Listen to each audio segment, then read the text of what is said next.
হুম। সেই সময় মানুষ সম যন্ত্রণা ভোগ করে। আচ্ছা, ঠিক। তাহলে মোটামুটি আমরা মারক বাধক এই সমস্তগুলো আগের দিন পড়েছিলাম। মোটামুটি যেগুলো কাজে লাগে সেগুলো আমরা শিখলাম। এবার আমরা আজ সরাসরিভাবে আজকের ক্লাসে চলে যাব, যেটা হচ্ছে ত্রিকোণ ভাব। তো প্রথমে সবাই চারটে আলাদা আলাদা এরকম করে ছক এঁকে নিন। দেখা যাচ্ছে তো? হ্যাঁ ম্যাম। আচ্ছা, আমরা আগের দিন এটাও পড়েছিলাম যে কোন ভাবগুলোকে ত্রিকোণ ভাব বলা হয় আর কোন ভাবগুলোকে কেন্দ্র ভাব বলা হয়, তাই তো? আচ্ছা, তাহলে একটু লাস্ট বার শুনে নিই। লাবণী, একটু বলুন যে কেন্দ্র ভাব বলতে আমরা কোন কোন ভাবকে বুঝি? ম্যাম, 1, 4, 7, 10 এই ঘরগুলো, এই ভাবের ঘরগুলোকে বলা হয় কেন্দ্রভাব বা নারায়ণ স্থান। বা বিষ্ণু স্থান। একদম। আর হুম। আর আর কে বলবে? কাকে জিজ্ঞেস করি? আমি আমি আমি হ্যাঁ, শিবানী বাদ করে দিচ্ছি। বলুন যে আহ, ত্রিকোণ কাকে বলা হয়? ত্রিকোণ হচ্ছে 1, 5, 9 এই তিনটে স্থানকে ত্রিকোণ বলা হয়। হুম। মানে টোটাল মিলে 120 ডিগ্রি হবে। আচ্ছা, এগুলোকে লক্ষ্মী স্থান বলে। ঠিক। তাহলে এখান থেকে আমরা আজকের পড়ায় ঢুকে যাই। আগের দিনের পড়া আমরা আজ আর বেশি আলোচনা করব না। তো এই যে আমরা জানলাম যে ত্রিকোণ স্থান এবং কেন্দ্রস্থান, এই যে আমাদের জীবনে আমরা দেখলাম যে এই যে একটা জন্ম ছকের মধ্যে আলাদা আলাদা 12খানা ভাব বর্তমান, এবং এই ভাবগুলোর মধ্যেই লুকিয়ে আছে আমাদের জীবন জিজ্ঞাসা, আমাদের জীবনের যা কিছু চাওয়া পাওয়া, তাই এই 12টা ভাবের মধ্যেই লুকায়িত অবস্থায় রয়েছে। সেখান থেকেই আমরা উত্তর পাবো যে আমরা যেটা চাইছি সেই চাওয়াটা আমরা কতখানি পেতে পারি, বা আদেও পাবো কি না। যদি পেতে পারি, সেই পাওয়ার মাঝখানে কি কোনো বাধা আছে? যদি সেই বাধা থেকে থাকে, তাহলে সেই বাধা কাটানোর উপায় কি? এই সমস্ত প্রশ্নের উত্তর দেবে হচ্ছে এক একটি ভাব। এবং সেই ভাবের মধ্যে এই যে গ্রহ, গ্রহ সন্নিবেশ, গ্রহ দৃষ্টি ইত্যাদির যে অবস্থান, সেগুলো কেন? না, সেগুলো হচ্ছে আমাদের পূর্বজন্মের যে কর্মফল বা যে কর্ম আমরা করে এসেছি, তার সাপেক্ষে আমাদের ভাগে বা আমাদের ভাগ্যে যা জুটেছে, সেটা কেবলই আমাদের কর্মের জন্য, অন্য কোনো কারণে নয়। তো এই যে 12খানা ভাব, এই 12টা ভাবের মধ্যে এই যে আমরা ড্র করেছি ছকটা, এই ছকটা যদি আমরা দেখি, এই টোটালটা যদি আমরা জীবন ভাবি, এই জীবনের মধ্যে দেখুন এই যে ভাবগুলো, মাঝখানের এই যে জায়গাটা, এটা হচ্ছে পৃথিবী ধরলাম, বাকি 360 ডিগ্রির এই যে বৃত্তটা, তাহলে এই একটা পিলার, এই একটা পিলার, এই একটা পিলার এবং এই একটা পিলার, এই চারটে মূল স্তম্ভ হচ্ছে জীবনের, আমাদের জীবনের যা কিছু চাওয়া পাওয়া। আনুষঙ্গিক চাওয়া পাওয়া তো জীবনে প্রচুর কিছু আছে, কিন্তু যে চাওয়া পাওয়াকে আমরা একেবারেই অস্বীকার করতে পারি না, যে বেসগুলোর উপরে দাঁড়িয়ে জীবনটা আমরা অতিক্রম করছি, সেই চারটে মূল বিষয়বস্তু হচ্ছে 1, 4, 7 এবং 10-এর মধ্যে নিহিত। 1 অর্থাৎ আপনি নিজে স্বয়ং, 4 আপনার গৃহ সুখ, আপনার মানসিক সুখ, আপনার শান্তি, 7 নম্বর ঘর আপনার পার্টনার, আর 10 নম্বর ঘর আপনার কর্ম অর্থাৎ জীবিকা। এই চারটে জিনিস যদি একটা মানুষের জীবনে ঠিক থাকে, তাহলে বাকি অনেক অসুবিধাকে সে কিন্তু অতিক্রম করতে পারে। কিন্তু এই চারটে জায়গায় যদি কোনো রকম ভাবে ডিস্টার্ব হয়ে যায়, তাহলে মানে বাড়ির ঠিক চারটে পিলারের মতন সেটা হয়ে যায় একটা নড়বড়ে জায়গা, অনেকটা স্ট্রাগল। মানে যদি একটা এরকম কল্পনা করি যে দোতলার একটা বাড়ি তৈরি করা হচ্ছে, নিচে শুধু পিলার, চারটি পিলারের উপর একটা দোতলা বাড়ি তৈরি করা হচ্ছে, নিচে কিছু নেই, তাহলে এই পিলারের মধ্যে যদি একটা ক্ষয়প্রাপ্ত হয়, তাহলে সেখানে সেই বাড়িটার যে অবস্থা, তাকে ওই পিলারটাকে সাপোর্ট দেওয়ার জন্য কত কিছু করতে হয়। যদি আমরা আমাদের ধরুন মেরামত করার মানে আর একটা নতুন ভাবে পিলার তৈরি করার অপশন নেই, তাহলে আমাদের কত রকম ওর নিচে বাঁশ হোক, খুঁটি হোক বা বিভিন্ন পদ্ধতিতে ওই সাপোর্টটা দিতে হয়, যেটা অনেক কষ্টসাধ্য। এই ক্ষেত্রেও ঠিক সেরকম। তো এই যে টোটাল 12টা ভাব, এই 12টা ভাবকে আলাদা আলাদা রকম ভাবে চারটে মানে মূল স্তম্ভ হিসেবে চারটে ভাগে আমরা ভাগ করেছি। সেই ভাগগুলো কি? ধর্ম, অর্থ, কাম এবং মোক্ষ। আমাদের জীবনের মূল বিষয়বস্তুই হচ্ছে আমাদের জীবনটা যে চারটি স্তম্ভের উপর বেস করে দাঁড়ানো। সেই চারটি স্তম্ভ কি কি না ধর্ম, অর্থ, কাম এবং মোক্ষ। এই চারটের মধ্যে তিনটে তিনটে হচ্ছে প্রায় প্রত্যেকটা মানুষের জীবনের সাধারণ কামনার বিষয়বস্তু। মানে এই যে ধর্ম, অর্থ এবং কাম, এই তিনটের মধ্যে দিয়েই মানুষের জীবন, সাধারণ মানুষের জীবন অতিবাহিত হয়। আর যারা অসাধারণ, যারা ভগবানের বিশেষ কৃপাধন্য মানুষ, বা ভগবানের বিশেষ কৃপাধন্য আত্মা, বা যে সকল আত্মা জনমের পর জনম শুভ কর্মের দ্বারা নিজেদেরকে উন্নীত করতে পেরেছেন, তারাই হচ্ছে ওই যে শেষের আহ যেটা বললাম মোক্ষ, সেই মোক্ষের দিকে ধাবিত হন। এই মোক্ষ কথাটা সকলের জন্য নয়, এটা সাধারণ কোনো কথা না, চাইলেই মোক্ষ মানে মোক্ষ লাভ হয়ে যাওয়া সম্ভব না। মোক্ষ লাভ সেই সকল আত্মারই হয় যারা ইতিমধ্যে নিজেদেরকে জন্ম জন্মান্তরের সাধনার মাধ্যমে একটা নির্দিষ্ট স্তরকে অতিক্রম করতে পেরেছেন। তাহলে আমাদের সাধারণ মনুষ্য জীবনের জন্য আমাদের রয়েছে কি? ধর্ম, অর্থ, কাম, এই তিনটে আলাদা স্তম্ভ। তাহলে আমরা জানলাম যে 1, 5, 9 এটাকে আমরা কি বলি? ত্রিকোণ। তো এই ত্রিকোণ বা লক্ষ্মী স্থান, প্রথমেই হচ্ছে আমরা এই 1, 5, 9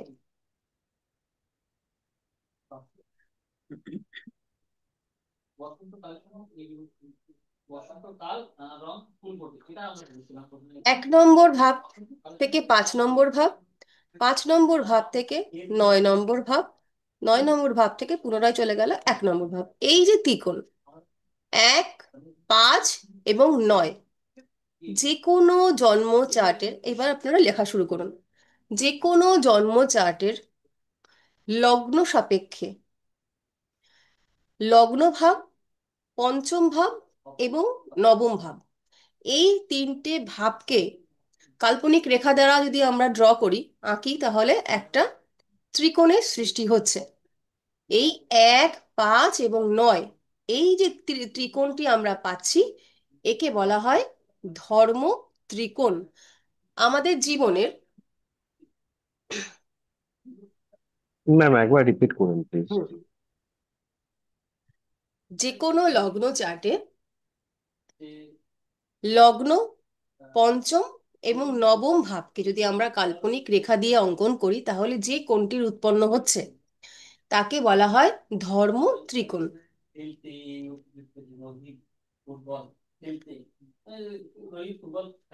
হচ্ছে এটুকু লেখা?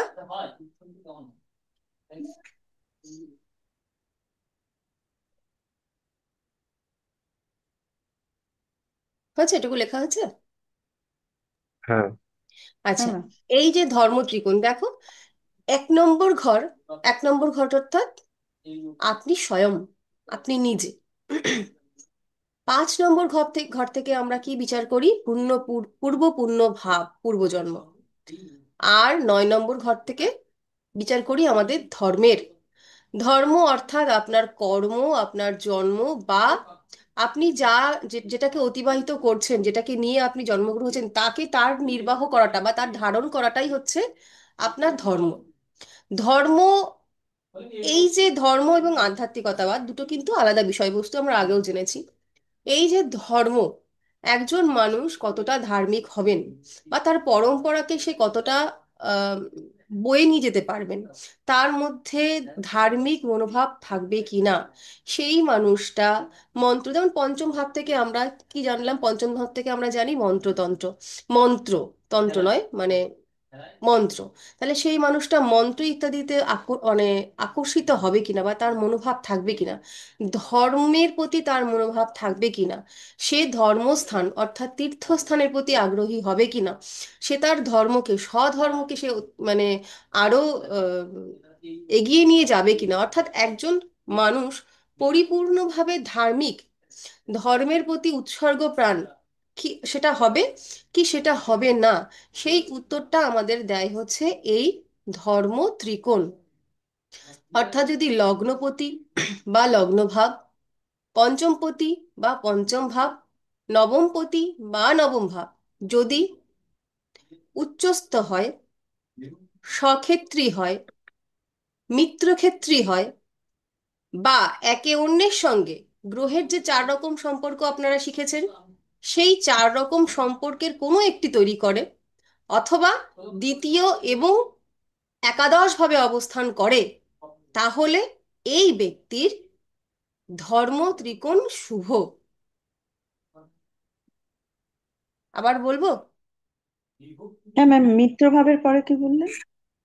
যদি উচ্চ স্বক্ষে- সক্ষেত্রী, স্বক্ষেত্রী মিত্র। হয়, যদি মিত্রক্ষেত্রী হয়, যদি উচ্চস্থ হয়, অথবা এই যে তিনটে ভাবের যে অধিপতি গ্রহ, তাদের মধ্যে গ্রহের যে 4 প্রকার সম্পর্ক হয়, দৃষ্টি বিনিময়, স্থান পরিবর্তন, একেতার সম্পর্ক, এই যেগুলো আপনারা পড়েছেন, তার মধ্যে যে কোনো একটি সম্পর্ক তৈরি করে, অথবা যদি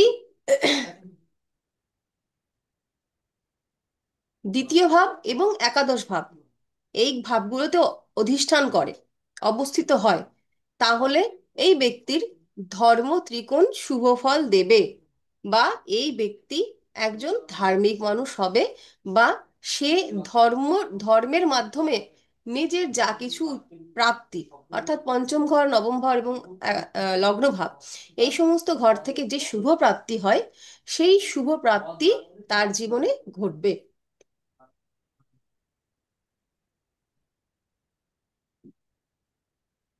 বিপরীতে যদি এই তিন স্থানের অধিপতি গ্রহ নিচস্থ হয়, কোনো রকম ভাবে শত্রু দ্বারা পীড়িত হয়, দুর্বল হয়, রাহু বা কেতুর দ্বারা আহ, রাহু বা কেতুর সঙ্গে অবস্থিত হয়ে পীড়িত হয়, তাহলে বা দুস্থানগত হয়, অর্থাৎ 6, 8, 12, তাহলে এই ব্যক্তির ক্ষেত্রে ধর্ম ত্রিকোণের যে শুভ ফল সেটা সে পাবে না, বা তার মন মানসিকতা মানে ধার্মিক যে মন মানসিকতা সেটা হবে না, বা সে ধর্মকে উচ্চ পর্যায়ে নিয়ে যেতে পারবে না, বা এই 3টি ভাবের থেকে তার যে শুভ প্রাপ্তি হওয়ার কথা ছিল সেই শুভ প্রাপ্তিতে বাধা প্রাপ্তি ঘটবে।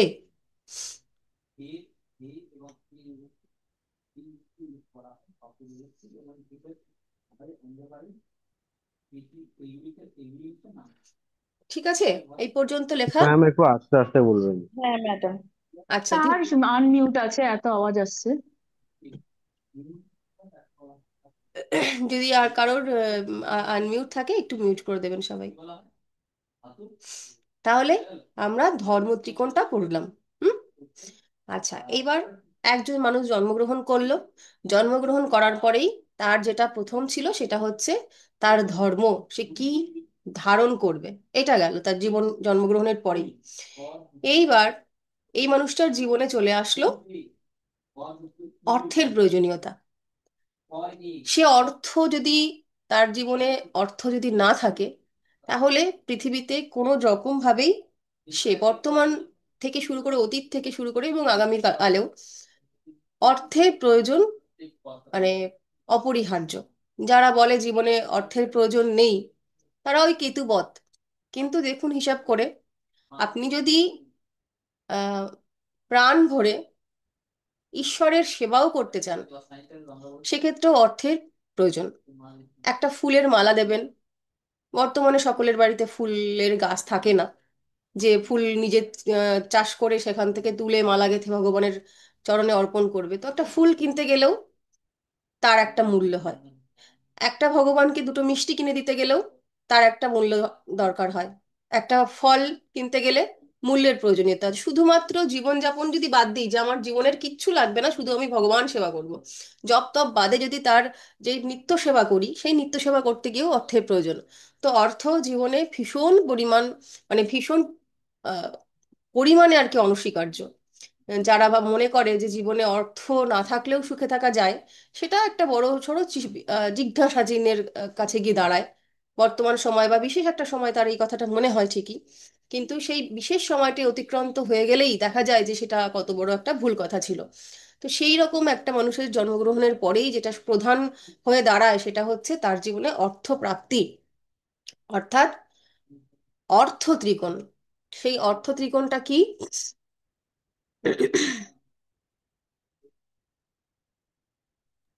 2, 6, 10।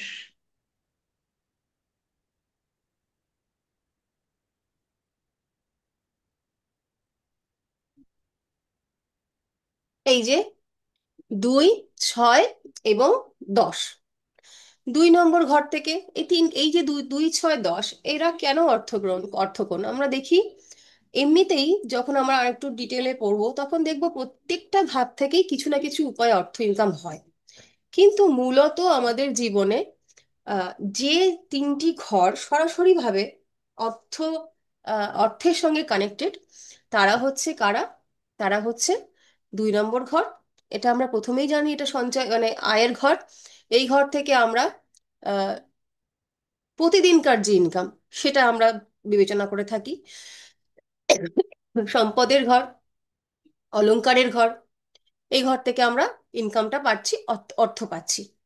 আর 6 নম্বর ঘর, 6 নম্বর ঘর অর্থাৎ আপনারা জানেন যে বর্তমানকালে যেখান থেকে আমরা চাকরি বা সার্ভিসটা দেখি, বা বিমার থেকে ইনকাম বা লোন করি ইনকাম, এই ঘর থেকে আমরা পাচ্ছি।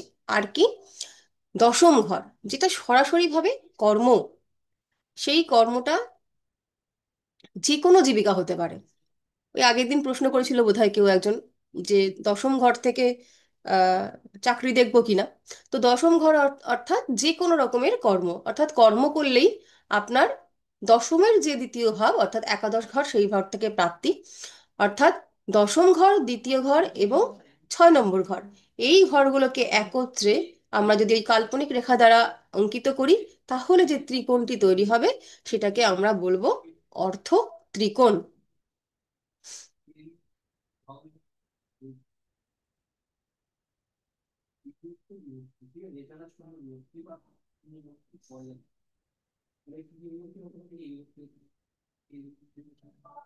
আবার বলি, 2 নম্বর ভাব, 6 নম্বর ভাব এবং 10 নম্বর ভাবকে যদি কাল্পনিক রেখা দ্বারা আমরা অঙ্কিত করি, তাহলে যে ত্রিকোণটি পাওয়া যাচ্ছে সেটিকে আমরা বলবো অর্থ ত্রিকোণ। তাহলে এই যে অর্থ ত্রিকোণ, সেই অর্থ ত্রিকোণের আমাদের জীবনে ভূমিকা কি? একজন ব্যক্তির জীবনে যে দ্বিতীয় নম্বর প্রশ্নটা থাকে, সেই প্রশ্নটাই হচ্ছে, কেউ কেউ সরলতার সঙ্গে প্রশ্ন করে ফেলে, আমি কি কোটিপতি হতে পারবো? আমরা একটু হাসি, কিন্তু মূলত প্রায় সকলেরই ওই একই প্রশ্ন, আমরা কি কোটিপতি হতে পারবো? কোটি বলতে, এই কোটি সংখ্যাটা আসলে একটু মানে খানিকটা ঐতিহ্যের মতন হয়ে গেছে। পরম্পরা ওয়াইজ আমরা বলি কোটিপতি হতে পারবো, কোটির পরে আরো আরো কি কি সব হয় সেগুলোও হতে পারি। কিন্তু কোটিটা কিন্তু আমাদের সকলের প্রশ্ন, যে আমরা মোটামুটি ভাবে কোটিপতি হতে প্রায় সকলেই চাই। তো তাও বা যদি নাই বা চাইলাম, যে কোটিপতি হলাম না, কিন্তু আমার জীবনে অর্থনৈতিক স্টেবিলিটি কেমন থাকবে? আমার জীবনে এখন আর কেউ ওই সাহস করে বলতে পারে না মোটা চালের ভাত আর মোটা কাপড়ের অভাব যেন না হয়। আসলে আমরা মোটা চালের ভাত আর কেউ খেতে পারি না, আর মোটা কাপড় গায়ে দিলে বড্ড আমাদের স্কিনের সমস্যা হয়। তা সেই রকম ভাবে আমরা ওই ওই উইশটা নেব না। এই সরু ধানের ভাত আর মোটামুটি পাতলা কাপড় আমরা পরতে পারবো কি না, এই প্রশ্নটা সকলেরই থাকে। তো সেই প্রশ্নের উত্তর দেবে আমাদেরকে এই অর্থ ত্রিকোণ। যদি কোনো জাতকের 2 নম্বর ভাব, 6 নম্বর ভাব এবং 10 নম্বর ভাবের অধিপতি, এবং এই ভাবগুলো ভাবের অধিপতি, তারা যদি সৎক্ষেত্রী হয়, মিত্রক্ষেত্রী হয়, উচ্চস্থ হয়, তিনজনের মধ্যে যে 4টি সম্পর্ক আছে তার মধ্যে কোনো সম্পর্ক তৈরি করে, অথবা দ্বিতীয় ভাবে ও 11 ভাবে অবস্থান করে, তাহলে এই ব্যক্তির ধন ত্রিকোণ এটি শুভ। অর্থাৎ সেই ব্যক্তির আর্থিক অবস্থা স্ট্রাগেলপূর্ণ নয়, বেশ স্মুথ।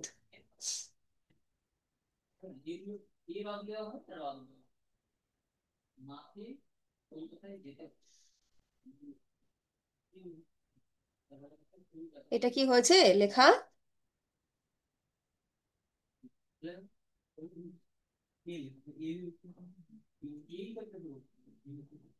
ম্যাম 2 11-তে যে কোনো একটা জিনিস মানে একটা গ্রহ অবস্থান করলেই হবে এই 2 6 10-এর মধ্যে? ধরো যদি 10 নম্বর ঘর 2-এ গেল, আর একটা হুম। কোনো ভাবের অধিপতি 11-এ গেল, তাহলে হবে। শুধু হুম। একটা ভাব যদি গিয়ে দ্বিতীয় নম্বর ভাবে বসে বা আচ্ছা। একটা ঘরে গিয়ে বসে, তাহলে সেটা সাময়িক একটা ফল দিল। মানে ওই পার্টিকুলার ভাবটা গিয়ে সেটা একটু পজিটিভ ভাবে পড়লো। তবে কি, তিনটে গ্রহকেই, মানে তিনটে ভাবের যে ত্রিকোণপতির যে অধিপতি তাদেরকে টোটালটাই বলা হচ্ছে। না হলে তো তোমার আবার ধরো 6 নম্বর ভাবের অধিপতি যদি দ্বিতীয় নম্বর ভাবে যায়, তাহলে তো ছয়ের দুস্থানের আবার শুধুমাত্র দুস্থানের যে আহ, আহ, 6 নম্বর ঘরটা যে দুস্থানটাকে রুল করছে, তারও আবার প্রভাবান্বিত হয়ে যাবে। তাই মোটামুটি তিনটে যে অধিপতি আছে তাদেরকেই রুল করা হচ্ছে, যে তিনটের মধ্যে যদি সম্পর্ক তৈরি করে ত্রিকোণে যায় বা কোণে বসে বা 2 বা 11-তে বসে, তখন কি শুভ ফলটা বেশি পায়। ঠিক আছে। ঠিক আছে। আরো পড়তে থাকো, আস্তে আস্তে ক্লিয়ার হবে। মোটামুটি দেখে নেবে যে এই যে তিনটে ভাবের অধিপতি আছে, তারা কোথাও না কোথাও তো গিয়ে বসছে। যে ভাবগুলোতে বসছে, সেই ভাবগুলো দেখো যে সেই ভাবগুলো এদের নিজেদের জায়গা কিনা। এটা 1 নম্বর। দেখা গেল নিজেদের জায়গায় বসলো না, তাহলে যার ঘরে গিয়ে বসেছে সেই ঘরটা, এই যে অধিপতি গ্রহের যে, মানে ধরো আমি তোমাকে একটু বুঝিয়ে বলি, এই ঘরটার মালিক কন্যা। সকলকে বলছি, এই ঘরটার মালিক হচ্ছে কন্যা। এবার কন্যার অধিপতি গ্রহকে বুধ। ধরো বুধ। বুধ গিয়ে বসেছে এই ঘরটায়। হুম। তাহলে এই ঘরটার মালিককে শুক্র। শুক্র। শুক্র। তাহলে সে বুধের কি মিত্র। শত্রু। শত্রু। শুক্র আর বুধ, হুম। শুক্র আর বুধের সাথে সম্পর্ক না কি? না না, মিত্র মিত্র মিত্র। মিত্র। মিত্র। তাহলে সে নিজের ঘরে যদি নাও বসে, বন্ধুর ঘরে বসলে তার নিজের ঘরের মতনই অনুভূতি, তাই তো? তাহলে সে নিজের ঘরে না বসলে দ্বিতীয় ঘরটায় দেখলাম আমরা, প্রথমে এই যে অপশনগুলো লিখলাম, 1 নম্বর ঘরে লিখলাম যে সক্ষেত্রী, দ্বিতীয় নম্বর ঘরে লিখলাম মিত্রক্ষেত্রী, তৃতীয় ঘর নম্বর গিয়ে দেখলাম আমরা উচ্চস্থ। তিনটে পর পর দেখলাম। তাহলে প্রথমে আমি যদি দেখলাম যে সে নিজের ঘরে বসেনি, কিন্তু সে বসেছে গিয়ে বন্ধুর ঘরে, তাহলে সে ভালো ফল দেবে। সে নিজের ঘরেও বসেনি, সে আহ ধরো শুক্রের ক্ষেত্রে বলছি, শুক্রের ক্ষেত্রে দেখা গেল নিজের ঘরেও বসেনি, মিত্র ক্ষেত্রেও বসেনি, কিন্তু সে উচ্চস্থ হয়ে বসে আছে এই ঘরটায়, তাহলেও সে ভালো ফল দেবে। আবার ধরো যদি এই যে তিনটে গ্রহ, তিনটে গ্রহের মধ্যে এই এই একটা গ্রহ এই ক্ষেত্রে যদি ধরি, তাহলে এই ঘরটার মালিক হচ্ছে শুক্র, এই ঘরটার মালিক বুধ, আর এই ঘরটার মালিক হচ্ছে শনি মহারাজ, তাই তো? তাহলে এদের মধ্যে যদি কেউ ইন্টারচেঞ্জ করে, অর্থাৎ এই ঘরের মালিক এই ঘরে অথবা এই ঘরের মালিক এই ঘরে গেছে, তাহলে ভালো ফল দেবে। আবার দেখা গেল এ একে দৃষ্টি বিনিময় করছে, এ তাকে দৃষ্টি বিনিময় করছে, তাহলে ভালো ভালো ফল দেবে। যে সূত্রগুলো আমরা জানি, সেইগুলো যদি আমরা মিলিয়ে দেখি, যে এই যে পয়েন্টগুলো বললাম, সেই পয়েন্টগুলোর মধ্যে পড়ছে, মূলত দেখবো আমরা যে কোনো রকম ভাবে বেসিক্যালি দেখবো যে 6 আর 12-তে পড়েনি, এটা দেখবো। আর দেখবো কোনো রকম ভাবে পীড়িত হয়েছে কিনা, অর্থাৎ রাহু কেতুর দ্বারা সংযোগ তৈরি করেছে কিনা, তাহলেই হবে। এরা যদি খারাপ, মানে এই জিনিসগুলো যদি না থাকে, অর্থাৎ 6 8 12 কানেক্ট করেনি এবং রাহু কেতু দ্বারা কোনো রকম ভাবে পীড়িত হয়নি, তাহলেই মোটামুটি ধরে নেওয়া যায় যে এরা ভালো ফল দেবে, বা যদি কোনো রকম ভাবে নিচস্থ না হয়ে যায়। ঠিক আছে, এটুকু ক্লিয়ার হলো মোটামুটি? হ্যাঁ ম্যাম। হ্যাঁ। হ্যাঁ হুম। ম্যাম। ঠিক আছে। তাহলে এবার এই আমরা এটা কি পেয়ে গেলাম, একজন মানুষ সে কতটা তার ধর্মকে নির্বাহ করবে, ধার্মিক হবে কিনা, সে তার আলাপ আচরণ ব্যবহার এই সমস্তগুলো আমরা এখান থেকে জানলাম। আর এবার এই কোনটা থেকে আমরা জানলাম যে তার মোটামুটি ভাবে আয় ইনকাম। দেখো আমরা আমাদের জীবনে আহ তোমাদের মধ্যে যারাই ইতিমধ্যে কখনো কোনো আহ, অর্থনৈতিক সমস্যায় পড়েছো, তো তোমরা দেখবে অর্থনৈতিক সমস্যার সঙ্গে তোমার নাম যশ, পরিবারের সঙ্গে সম্পর্ক, ভালোবাসা ইত্যাদিগুলো কিন্তু সব ওতপ্রোতভাবে জড়িত। এই ঘরটা থেকে আমরা কি দেখেছি, এই ঘরটা থেকে আমরা দেখি পরিবার, নিকট কুটুম্ব। আমার বিয়ের আগে আমার বাবার বাড়ির লোকজন, বিয়ের পরে আমার শ্বশুর বাড়ির লোকজন, যারা নিকট কুটুম্ব বলতে বোঝায়। তাহলে সেই ঘর থেকে আমরা অর্থ ইনকামটাও করছি। যে যখন তোমার অর্থ ইনকামটা খুব ভালো থাকবে, দেখবে নিকট কুটুম্ব যারা আছে তারা তোমায় কিন্তু একেবারে মাথা কুটুনের মতন বা একেবারে আহ, বাবা মশাইয়ের মতন করে যত্ন করছে। তারা তো তোমার সঙ্গে সবাই আর কি খুব কানেক্টেড থাকার চেষ্টা করছে, তোমার বাড়ির যে কোনো অনুষ্ঠানে তারা বেশ হাস্যমুখে সুন্দর দামি গিফট নিয়ে চলে আসছে। যখনই এই জায়গাটা, এই দ্বিতীয় নম্বর ভাব অর্থাৎ তোমার অর্থের ভাবটা গড়বড়ে হয়ে গেল, বন্ধু বান্ধব বলো, আত্মীয় স্বজন বলো, তারা কিন্তু দেখলেই দূর থেকে পালাবে এবং চেষ্টা করবে তোমার অনুষ্ঠান যদি অ্যাটেন্ড করতেই হয় একেবারে ন্যূনতম যেটুকুনি না দিলে নয় সেটুকু একটা উপঢৌকন নিয়ে আসার, সাধারণত খুব বিচক্ষণ বা খুব উদার মানসিকতার মানুষ ছাড়া। তো এই হচ্ছে দ্বিতীয় ভাবের সঙ্গে মানে এই অর্থ ত্রিকোণের সঙ্গে নাম যশ প্রতিপত্তি এবং তোমার এই ধরনের যে প্রাপ্তিগুলো আছে সেগুলো হচ্ছে ওতপ্রোতভাবে জড়িত। তো একটা মানুষের জীবনে তার অর্থ, তার নাম, তার যশ, তার সুনাম, এই যে ব্যাপার স্যাপারগুলো আছে সেগুলোর উত্তর দেবে হচ্ছে এই অর্থ ত্রিকোণ।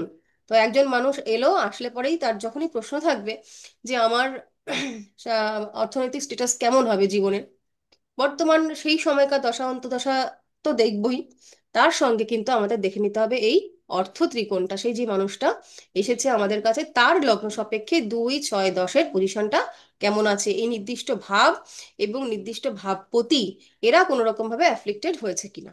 ঠিক, এটা গেল। এরপর তোমরা ড্র করে নাও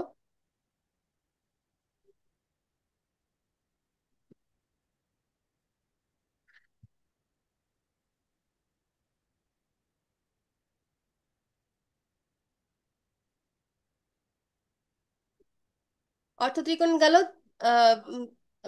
তারপরে আমরা আসবো হচ্ছে কাম ত্রিকোণ।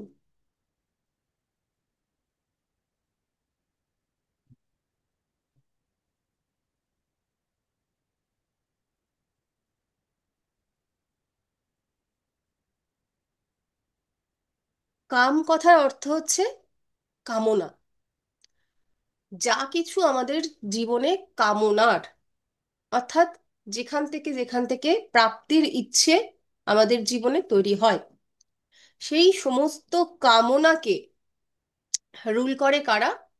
সেই সমস্ত কামনাকে রুল করে 3 নম্বর ঘর, 7 নম্বর ঘর এবং 11 নম্বর ঘর। কামনা থেকেই মানে যে কোনো রকম ইচ্ছের থেকেই আমাদের জীবনে কামনার সৃষ্টি হয়, পাওয়ার ইচ্ছে, লাভের ইচ্ছে, যত রকমের ইচ্ছে আছে সেই ইচ্ছের থেকেই কামনার সৃষ্টি হয়। তো দেখো, এই যে 3 নম্বর ঘর, এই ঘরটাতে আমরা জানি পরাক্রমের ঘর, সাহসিকতার ঘর, তোমার পুরুষত্বের ঘর, অর্থাৎ জয় লাভের ঘর। তুমি তোমার লাইফে আলটিমেট কি সাকসেস, সাকসেস বলতে যেখানে তুমি নিজেকে প্রতিষ্ঠা করতে পারছো, সেই প্রতিষ্ঠা তোমার যে আহ, প্রত্যেকটা মানুষের ভিতরের একটা আমিত্ব থাকে না, সে তার পরাক্রমতার মাধ্যমে লাইফে অনেক রকম স্ট্রাগেলের মধ্যে দিয়ে একজন মানুষ যায়। এমন প্রচুর মানুষ আছেন যারা জন্মগ্রহণ করেছেন তো সোনার চামচ মুখে নিয়ে, কিন্তু জন্মগ্রহণ করার পরেই দেখা গেল শৈশবেই বাবা মাকে হারালেন। হয়েছে হয়তো বনদীপার বাড়িতে জন্মগ্রহণ করেছিল, কিন্তু জন্ম সঙ্গে সঙ্গে বাবা মাকে হারিয়ে ফেললো। তারপর থেকে তার বাবা মা না থাকলে, ওই ফিল্মে আমরা দেখি যে আমার বাবার বন্ধু আমাকে অ্যাডাপ্ট করেছিল এবং তারপরে খুব হ্যাপিলি এভার আফটার, এটা সিনেমাতে যতটা সুন্দরভাবে দেখানো যায় বাস্তব জগতে তো হয় না। তো বাস্তব জগতে যাদের আহ সান্নিধ্যে আমাদেরকে বড় হতে হয়, ওই পার্টিকুলার মানুষটাকে, এই বাচ্চাটাকে বড় হয়ে উঠতে হলো, সেই মানুষটার জীবনে যে স্ট্রাগলটা শুরু হলো, সেই স্ট্রাগলটাকে অতিক্রম করতে কি সকলে পারে? সকলে পারে না। তাদের মধ্যে কেউ কেউ সারা জীবন ওই ভৃত্য অবলম্বন করেই তাদের আন্ডারে থেকে, মানে একজন ওই বাড়ির মালিক যার হওয়ার কথা ছিল সে আর হতেই পারলো না, তাদের কাকা জ্যাঠার কাছে কাছে ভৃত্যবৎ জীবন যাপন করলো। আর একজন মানুষ হতে পারে যে সে ওই সমস্ত যা কিছু তার জীবনে খারাপ পরিস্থিতি এসেছিল সে তার নিজের পরাক্রমতাকে দিয়ে নিজের জীবনটাকে ওইখান থেকে আবার শীর্ষে তুলে ফেললো, অর্থাৎ জয়লাভ করলো তার সমস্ত প্রতিকূলতাকে। তো এই যে জয়লাভটা সে করবে, কিভাবে করবে, সেই যে ভাব অর্থাৎ পরাক্রমতার ভাব, জয়লাভের ভাব, সেটা হচ্ছে এই 3 নম্বর ভাব থেকে আমরা দেখে থাকি। পৃথিবীতে কোন মানুষটার নেই এইরকম পরাক্রমতার ইচ্ছে? প্রত্যেকের আছে, যারা যারা জীবিত তারা প্রত্যেকে চায় যে আমার জীবনে আমি যে পরিস্থিতিতেই থাকি না কেন, আজকে আমার যে পরিস্থিতিই হোক না কেন, আমার যে বয়সটাই হোক না কেন, বা আমি যে ফিল্ডেই কাজ করি না কেন, এখানে আমি নিজেকে স্থাপিত করব, আমার নিজের জায়গাটা নিজেকে আমি জয় করে দেখাবো। আমি কারোর অধীনতা একটা আলাদা জিনিস, যে একটা সংসারে থাকতে গেলে আমি কারোর আমার হাজবেন্ডের কথা মেনে চলছি, আমি বাবার বাড়িতে আছি, বাবা মায়ের কথা মেনে চলছি, সেটা হলো আলাদা ব্যাপার। কিন্তু একেবারে ভিত্তবাদ আমি থাকবো না, আমার যে স্বতন্ত্রতা আমি সেটাকে স্থাপিত করব। সেই ঘরটা হচ্ছে এই 3 নম্বর ঘর, যেটা আমাদের প্রত্যেকের বেঁচে থাকার জন্য একটা গুরুত্বপূর্ণ ঘর। আমরা নিজেদেরকে বিকিয়ে, নিজেদেরকে পরাধীন করে, নিজেদের স্বতন্ত্রতাকে বিলিয়ে দিয়ে আমরা কিন্তু কেউ বাঁচতে চাই না বা বাঁচতে পারি না, আলটিমেটলি কি আমরা হেরে যাই। তো এই ঘরটা ভীষণ গুরুত্বপূর্ণ সেই কারণে। তারপরে আসলাম 7th হাউস। 7th হাউস থেকে আমরা সকলেই জানি, এখান থেকে আমরা বিচার করি স্পাউসের। স্পাউসের বিচার কেন করা হয়?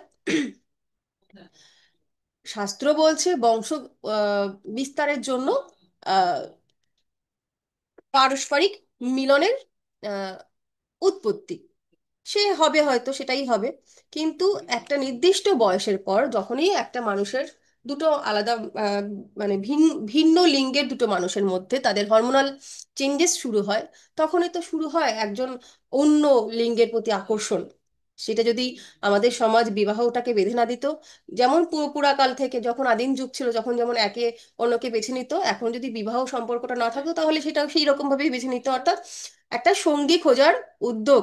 অর্থাৎ এই ঘর থেকে কিন্তু সেই শারীরিক কামনা বাসনাটাকে বিচার করা হয়, যে একজন মানুষের শারীরিক কামনা বাসনা ভীষণ একটা গুরুত্বপূর্ণ। আমাদের বর্তমান সময়ে দেখা গেছে প্রচুর বিবাহ বিচ্ছেদ হয় এই ঘরটাকে কেন্দ্র করে। প্রত্যেকটা মানুষের জীবনে প্রত্যেকটা ঘরের এই প্রত্যেকটা ভাবের গুরুত্ব বিভিন্ন।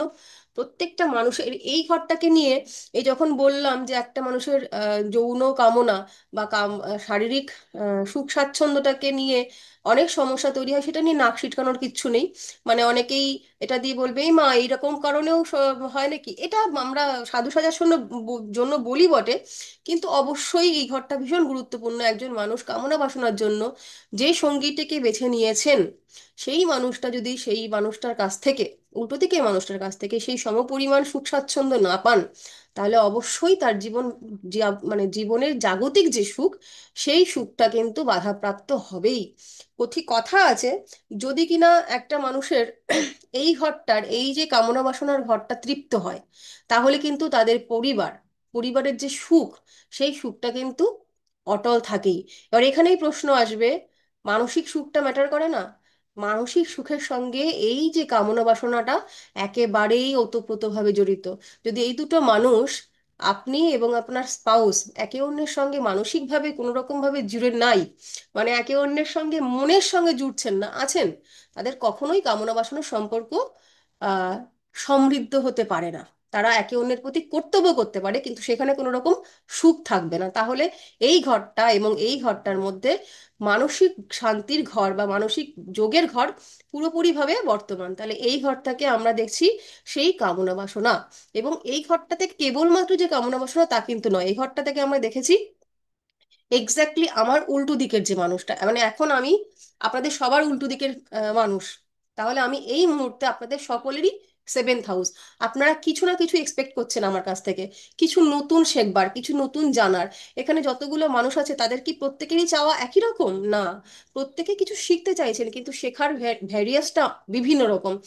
প্রবালের একরকম প্রশ্ন, তো পল্লবীর একরকম প্রশ্ন, তো শিবানীর একরকম প্রশ্ন, তো লাবণীর একরকম প্রশ্ন। তো এই প্রত্যেকটা প্রশ্নের একটা তাদের মনোমতন একটা উত্তর পাওয়া, বা তারা যাতে তাদের মতন করে তারা বুঝতে পারে, সেই যে চাওয়াটা আমার আমার কাছ থেকে তারা কতটুকু পাচ্ছে সেটা ডিফারেন্ট। কিন্তু তাদের যে চাওয়াটা, সেই চাওয়াটাও কিন্তু এই 7th হাউস থেকে আমরা বিচার করে থাকি। আর হচ্ছে কি, মেইনলি যেটা ইচ্ছা পূর্তি ঘর, অর্থাৎ কিনা 11th হাউস। আমরা প্রত্যেকে জানি আমাদের প্রত্যেকের চার্টের মূলত যত ইচ্ছে আছে, হ্যাঁ, একটা দুটো তিনটে চারটে ভেঙে ভেঙে না, আমাদের জীবনে যা কিছু ইচ্ছে, সেই ইচ্ছের পূরণ, অর্থাৎ আমাদের মনের যা কিছু চাওয়া পাওয়া, সেটা কেবলমাত্র আমি জানি আর আমার ঈশ্বর জানে। বাকি পৃথিবীতে আমি কাউকে বলিনি, সত্যি কাউকে বলিনি। এরকম মানুষও যদি থাকে, তারও যে চাওয়া পাওয়া, সেই চাওয়া পাওয়ার ঘরটা কিন্তু এই 11th হাউস। তাহলে 3 নম্বর, 7 নম্বর এবং 11th, অর্থাৎ একাদশ ভাব, এই তিনটে ভাব কিন্তু আমাকে উত্তর দিচ্ছে যে আমার জাগতিক যা কিছু চাওয়া পাওয়া, অর্থাৎ কামনা, সেগুলো কতখানি পূর্ণ হবে, আমি কতটা পাবো বা আমি কতটা পাবো না। সেই একইভাবে যদি এই ঘরগুলোর ধরো এই ঘরগুলোকেও কিন্তু ধরবে, মানে শুধুমাত্র অধিপতি নয়, যদি এই ঘরের মধ্যেও কোনো দুস্থানপতির অবস্থান হয়, রাহু কেতু অবস্থান করে, তাহলেও কিন্তু এই ঘরগুলো ড্যামেজ হবে। এবং তার সঙ্গে এই ঘরের অধিপতি মালিক তারা যদি স্বক্ষেত্রস্থ হয়, তাহলে লেখো যে 3, 7 এবং 11 এই ভাবগুলোকে যদি আমরা কাল্পনিক রেখা দ্বারা অঙ্কিত করি, তাহলে যে ত্রিকোণটি পাচ্ছি তাকে বলা হয় কাম ত্রিকোণ।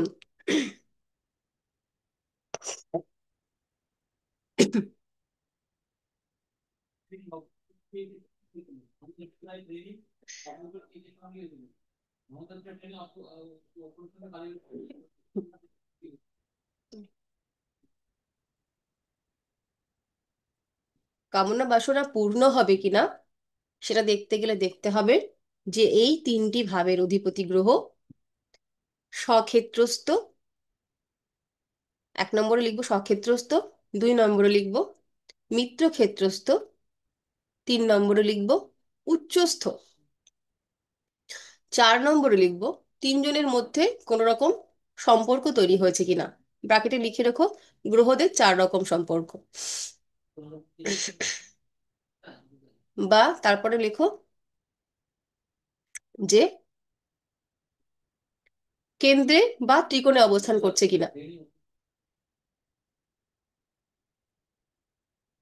তাহলে এরা ভালো ফল দেবে। অর্থাৎ একজন মানুষের যে চাহিদাগুলো আছে সেই চাহিদাগুলো মোটামুটিভাবে প্রায় সব পূরণ হবে। কিন্তু যদি এই ঘরের মালিকগুলো বা এই ঘরে কোনো রকম ভাবে পাপ পীড়িত হয়, নিচস্থ হয়, শত্রুর সঙ্গে অবস্থিত হয়, বা শত্রু গ্রহ দ্বারা দৃষ্ট হয়, রাহু বা কেতু সহাবস্থান হয়, তাহলে এই ঘরগুলো তার যে সুফল সেই সুফলে প্রাপ্তিতে বা সুফল দানে বাধাপ্রাপ্ত হবে।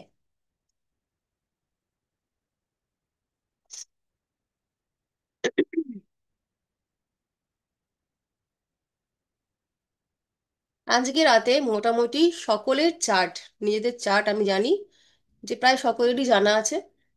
আজ যদি রাতে সময় নাও হয়, কাল চেষ্টা করবেন যে আপনাদের যে এই যে 4টি কোণ আমি আজ শেখাবো, এই 4টি কোণকে নিজেদের যে বার্থ চার্ট আছে সেটা দিয়ে ক্র্যাক করার, দিয়ে দেখবেন যে আপনাদের জীবনে এই যে ভাবপতিগুলো তারা কে কি পরিস্থিতিতে আছে।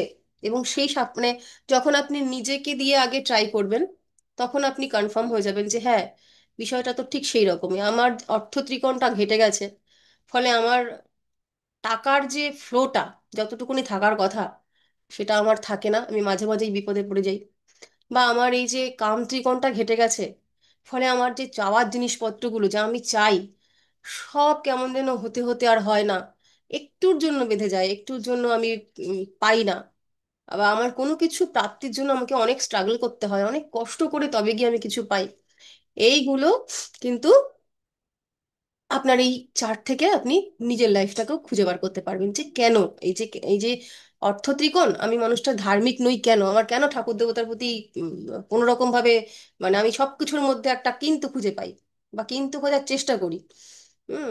কেন আমাকে কেউ ধর্মের কথা শোনালে তার চাকে 4টি আমি অধর্মের কথা শুনিয়ে দিই। সেটাও আমরা পাবো ধর্ম ত্রিকোণ থেকে। এগুলো আপনারা নিজেরা নিজেরা বিচার করে দেখবেন যে কার কি বেরোচ্ছে। কাউকে বলতে হবে না, নিজেই বিচার করবেন যে হ্যাঁ, এটা আমার লাইফে এরকম ভাবে কাজটা করবে।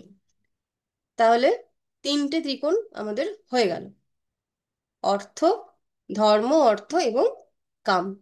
এটুকু নিয়ে কারো কোনো প্রশ্ন থাকলে বলো, তারপরে আমরা শেষেরটাই চলে যাব। ম্যাম আমি বলছি, একটা প্রশ্ন আছে। থার্ড হাউস আর এইট হাউস যদি একই লর্ড হয়, থার্ড লর্ড আর এইট লর্ড ধরুন একই হলো, ঠিক আছে, এবার এইট হাউসে গিয়ে মানে সেই লর্ডের সাথে কেতু বসে গেল, তাহলে কি পরাক্রমের ঘরটা পীড়িত হয়ে গেল? থার্ডের সঙ্গে কি কেতু থার্ড বসবে? হাউস, হ্যাঁ। না এইটতে যদি কেতু বসে, 8 নম্বর ঘরে যদি কেতু বসে, আর দেখো দেখো, এইট লর্ড আর থার্ড লর্ড যদি সেম শোনো হয়।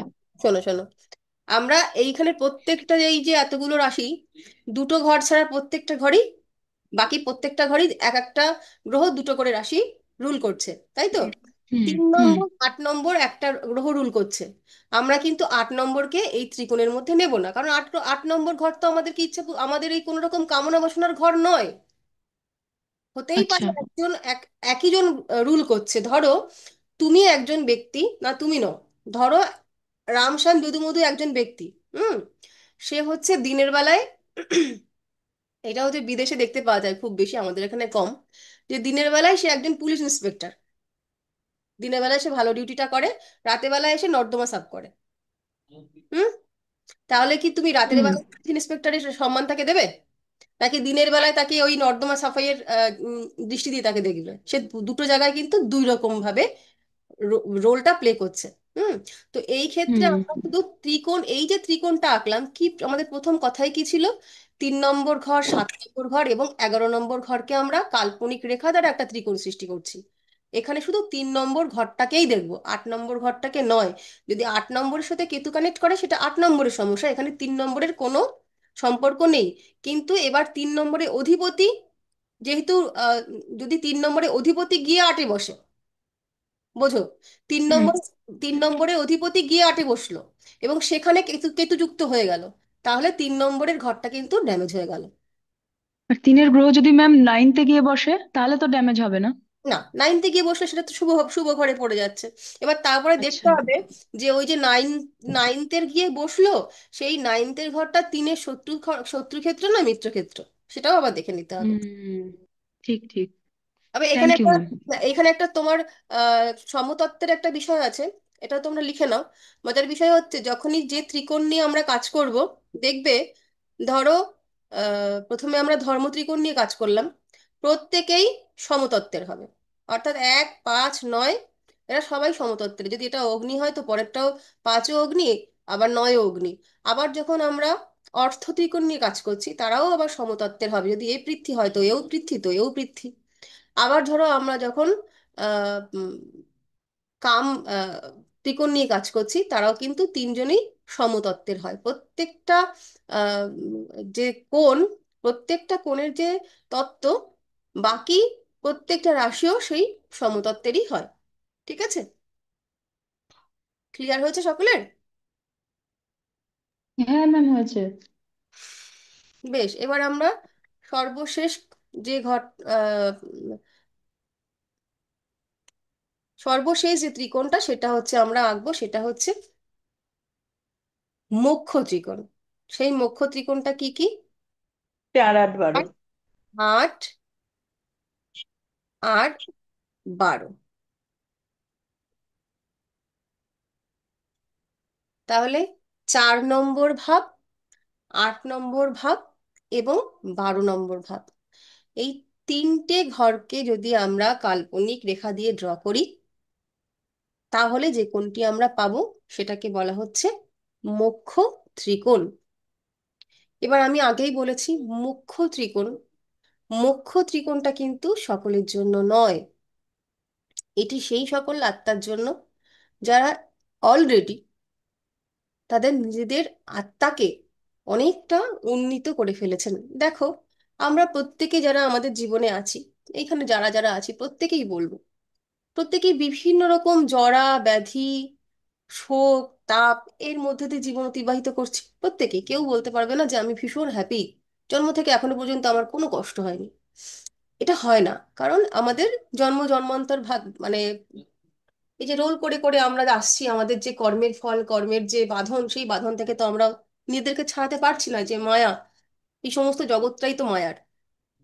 ফলে আমরা আগের জন্মের যে কর্মগুলো করেছি তার ফল স্বরূপ আমাদের এই 12খানা ভাবে বিভিন্ন গ্রহরা অবস্থান করে বিভিন্ন রকম হাতে ছড়ি নিয়ে বসে আছে, যে আগে তো তুমি সেই ভুলটা করেছিলে, সেটার একটা তো বড়সড় জমা আছেই। আবার তারপরে যদি সেম টাইপের ভুল করো, তাহলে একদম ছপাত করে তোমার পিঠে একটা বাড়ি পড়বে, কোনো ছাড় নেই। তো সেই কারণে আমাদের কিন্তু ওই পার্টিকুলার গ্রহ সেই ভাবে বসে এই একদম এজেন্টের কাজ করছে, যে এই বেটা যদি এরকম কাজ করে সঙ্গে সঙ্গে এই ফলটা তাকে দেওয়া হবে। তো এই যে পাপ তাপ জড়া ব্যাধিতে আমরা বারবার বারবার অতিক্রান্ত হচ্ছি নিজেদেরকে, ওই একই ভুলের মধ্যে দিয়ে, এই মায়ায় বন্ধন থেকে, আমার, আমি, আমার তুমি, আমার স্বামী, আমার সন্তান, এইগুলো যে, এগুলো তো সকলেই আমরা গীতায় পড়েছি, যারা গীতা পাঠ করেছেন তারা জানেন, যারা পড়েননি তারা পড়বেন, যে কতটা মায়ার বিষয়বস্তু কে আমি, আমি তো, আমি কে, এই প্রশ্নের উত্তর যেদিন আমাদের মনের মধ্যে থেকে শুরু হবে যে আসলে আমি কে, সেই দিন থেকে শুরু হবে মোক্ষর পথে চলা। কিন্তু সেটা তো অনেক কষ্টসাধ্য, এই মায়াকে অতিক্রম করে তবে গিয়ে মোক্ষর পথে হাঁটা। বলা হয় এই যে 12 নম্বর ঘর, 12 নম্বর ঘরে যদি কেতু, যদি বৃহস্পতি, যদি শনি এরা বসে থাকেন, তাহলে তারা মোক্ষর দিকে হাঁটেন। তার মানে এই নয় যে মোক্ষ প্রাপ্তি তার হয়ে যাবে, মোক্ষের দিকে তার পদার্পণ হয়। তবে সেখানেও শর্ত আছে, যদি কিনা 12 নম্বর ঘর এবং ওই যে কেতু, বৃহস্পতি এবং শনি তারা কোনো রকম ভাবে আবার অ্যাফেক্টেড যদি না হয়, তাহলে সেই ব্যক্তির কি হয় ধীরে ধীরে, কারণ এই যে এই মুহূর্তে আমরা এখন একটা নির্দিষ্ট একটা বিশেষ আবেশের মধ্যে আছি, আমরা যে আলোচনাটা করছি আজকে মায়া মোক্ষ ইত্যাদি নিয়ে, এবং আমরা বুঝতে পারছি কিছুক্ষণের জন্য হলেও যে এই জগৎটা পুরোই মিথ্যা, আমার যে আত্মাটা সে একটা পারপাসে এই লাইফে এসছে, তাকে একটা নির্দিষ্ট কর্ম করে সেই পারপাসটাকে কমপ্লিট করতে হবে, আদারওয়াইজ আবার সেই সাইকেলেই ফিরে যেতে হবে, সেই প্রথম থেকে শুরু করতে হবে। তো আমার লাইফের পারপাসটা কি আমরা অনেকেই জানি না, সেই পারপাসটাকে খুঁজে বের করে সেই পারপাসটাকে কমপ্লিট করা, সেইখান থেকে করে আমার আলটিমেটলি যে আমাদের প্রত্যেকটি আত্মার একটা তো কর্ম আছে, একটা খাদ্য আছে আত্মার, সেই আত্মার খাদ্যটা কি, আধ্যাত্মিক পথে নিজেকে লীন করা, ঈশ্বরের সঙ্গে, প্রভুর সঙ্গে, যার যে ইষ্ট দেবতা আছে তার সঙ্গে নিজেকে কানেক্ট করে রাখা। এই জগৎটা দেখুন না, মানে প্রত্যেকের জীবনেই যা কিছু আছে, আমার শরীরটা আছে সে খারাপ হয়েছে বলে আমার যে এত কষ্ট হচ্ছে, আপনার ব্যক্তিগত জীবনে যে মানুষটার সঙ্গে আপনার আত্মার মানে মায়ার সম্পর্ক, আপনার সন্তান কি, আপনার স্বামী কি, আপনার প্রেমিক, বাবা মা, অফিসের বস, যে যেখানে আছে তাদের সঙ্গে মায়ার সম্পর্ক, মায়ের সম্পর্ক আছে বলে তাদের কাছ থেকে আমাদের একটা এক্সপেকটেশন তৈরি হয়, সেই এক্সপেকটেশন থেকে আমরা যন্ত্রণা পাই। তো এইগুলো তো সবই মানে মিথ্যে, সত্য নয় একটাও, এগুলোকে তো সবই ছাড়তে হবে। তো ছাড়বো না কাকে, সেটা হচ্ছে আমার এই আত্মাকে, যে আমার ভেতরে আছেন, যাকে, যার আম, আহ, কৃতিত্বের জন্য ইহজীবনে আমি যদি কিছু সুখ ভোগ করে থাকি সেটা তার কৃতিত্ব, যদি যে দুঃখ ভোগ করছে সেটাও তারই ফলের ফল। তো তাকে উন্নীতকরণ সাধনটাই হচ্ছে আমাদের ইহজগতের সাধন। সাধন মানে ঘর বাড়ি ছেড়ে দিয়ে বনের জঙ্গলে বটগাছতলায় বসে জপ করা নয়, সেই যে কিনা এই সংসার জগতে থেকে জপ তপে নিজেকে লীন করতে পারে, সেই পরম আহ, মানে কি বলবো, সেই হচ্ছে পরম যোগী। তো প্রত্যেককেই সেইটা খুঁজে বার করতে হবে যে আমার মানে এই পারপাসটা আমি বলছি, সেটা হচ্ছে এই মোক্ষ ত্রিকোণ রিলেটেড। আমি আপনাদেরকে সকলেকেই বলছি না যোগী হয়ে যান, কিন্তু অবশ্যই আমরা ধীরে ধীরে এটা ভুলবো না যে আমাকে আধ্যাত্মিকতার পথে আমাকে ফিরতে হবে। আজকে প্রত্যেকটা মানুষের এটা অনেকেই বলে থাকেন যে এখন কি বয়স, এখন তো মজ মস্তির বয়স, আগে যখনকার যে বয়সটা সেই বয়সটা করে নিক, তারপরে গিয়ে বুড়ো বয়সে গিয়ে ধর্মকর্ম করা যাবে। এটা আসলে বিষয়টা সেরকম নয়। যার ধর্মকর্ম করার হয় তার একদম দেখবেন যে জন্ম থেকেই সেটা রয়েছে। হ্যাঁ, তারপরে কি হয়, যখন মানুষ সময়ের সঙ্গে সঙ্গে তার জীবনের যে গ্রোথটা হয়, যেটাকে আমরা সায়েন্সের ভাষায় হরমোনাল চেঞ্জেস বলছি, সেটাই যদি আমরা জ্যোতিষের ভাষায় বলি, দেখবো যে দশা অন্তর্দশার বিভিন্ন পরিবর্তন।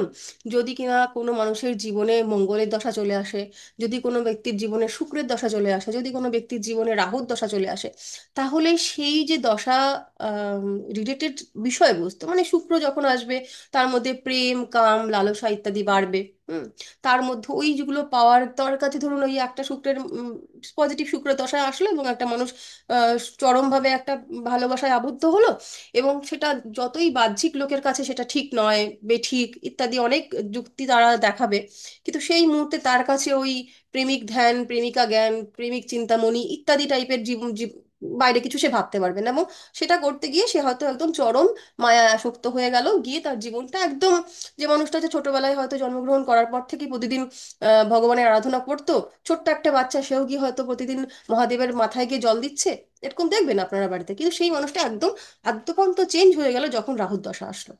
সে চরম নাস্তিক হয়ে গেল, সে চরম তার সকাল বিকালে ধূম্রপান, মদ্যপান, পার্টি, কিসের ভগবানের নাম, উল্টো পাল্টা জীবনযাপন তার দেখতে পাওয়া যাবে।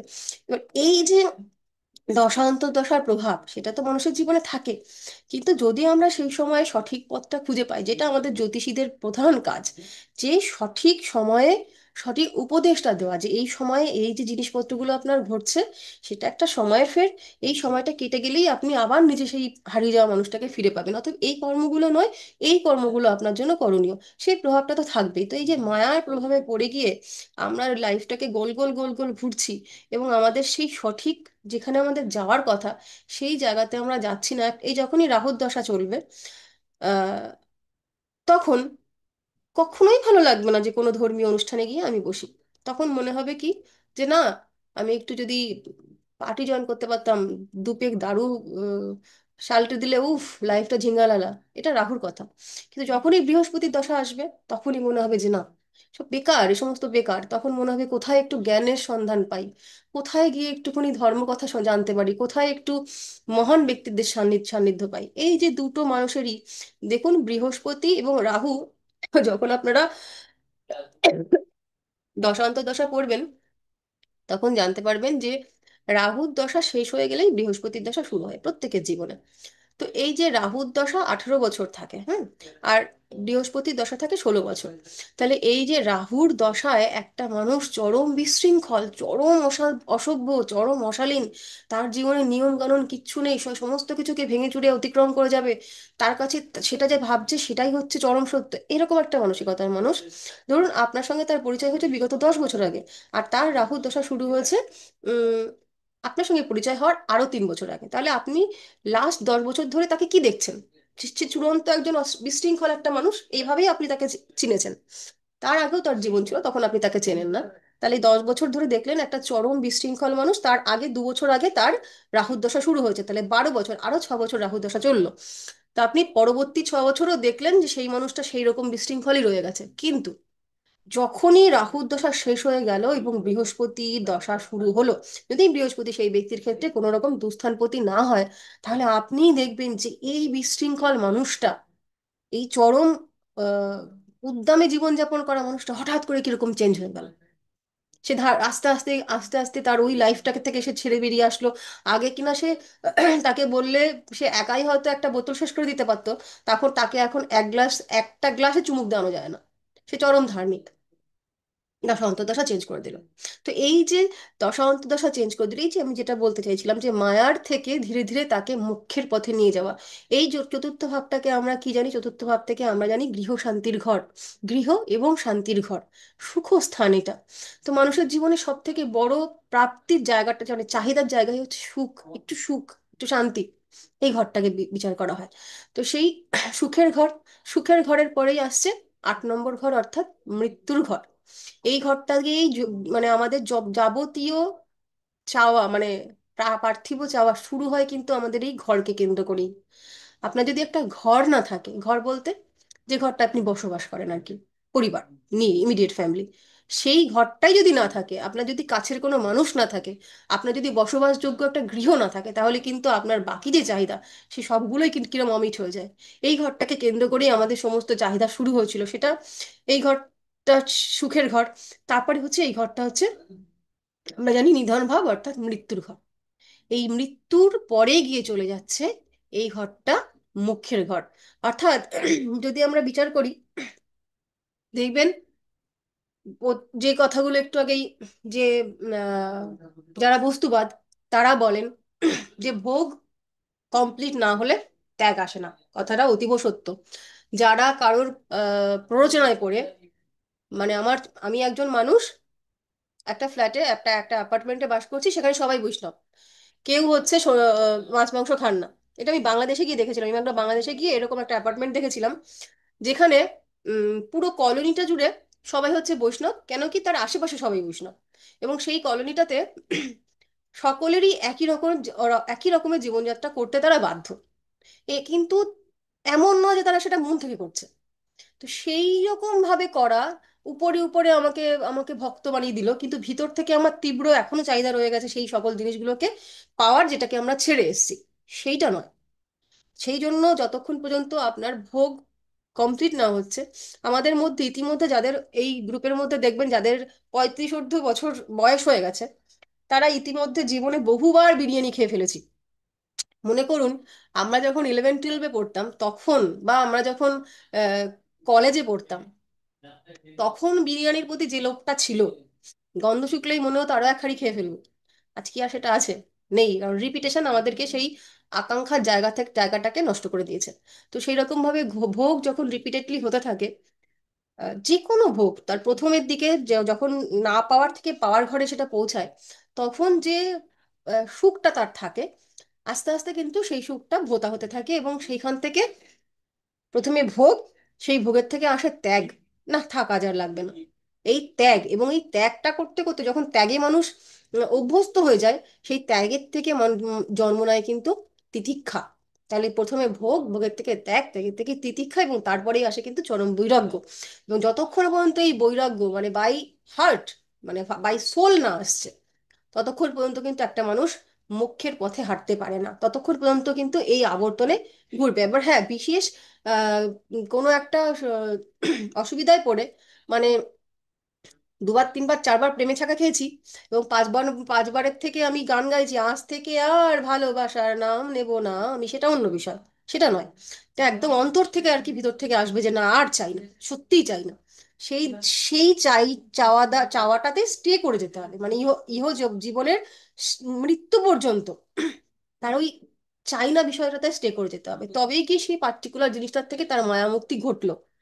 নাইলে সে এই মায়াতেই আবার আবার আবার আবার, এবং এবং এই এই জন্মে যখন আমরা মৃত্যুগ্রহণ করলাম, তখন আমার লাইফের যে বিষয়, যে পার্টিকুলার বিষয়টাতে আমার চাওয়া পাওয়াটা রয়ে যাবে, যেটাকে কল্পনা করতে করতে আমি মৃত্যুবরণ করব, আগামী জন্মে আমার রবি সেই ভাবটাতে নিয়েই আমি জন্মগ্রহণ করব। তো এই হলো চারটে মানে চারটে ত্রিকোণ।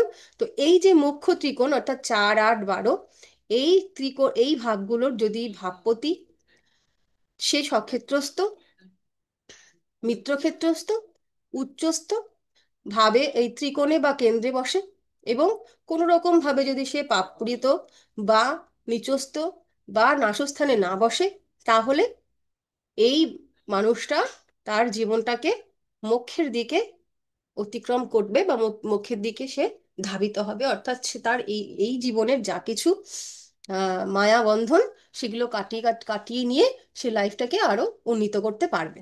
এই গেল আমাদের আজকের চারটে ত্রিকোণ, যেটা আমরা মোটামুটি একটা চার্ট ফেলে যখন এই ধরনের প্রশ্ন আসবে, তখন আমরা মিলিয়ে এগুলো দেখে নেব যে চারটে ত্রিকোণ তাকে কি বলছে, এই মানুষটা সম্পর্কে কি বলতে চাইছে।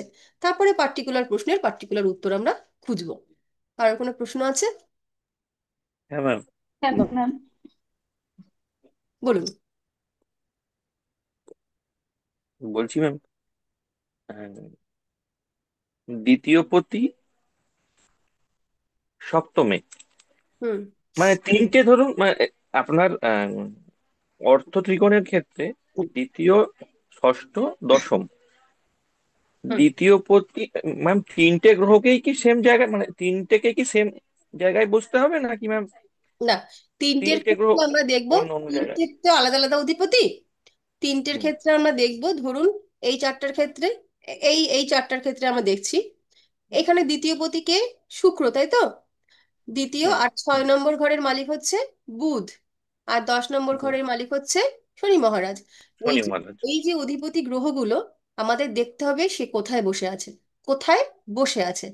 সে যেখানে বসে আছে, সেই ঘরটা যদি কোনো রকম ভাবে নাশস্থান হয়, অর্থাৎ 2, 6, 10, এই 6, 8, 12 ঘর হয়ে গেল, হুম, তাহলে কিন্তু বুঝতে হবে যে এই যে অর্থভাব, সে কিন্তু ক্ষতিগ্রস্ত হলো।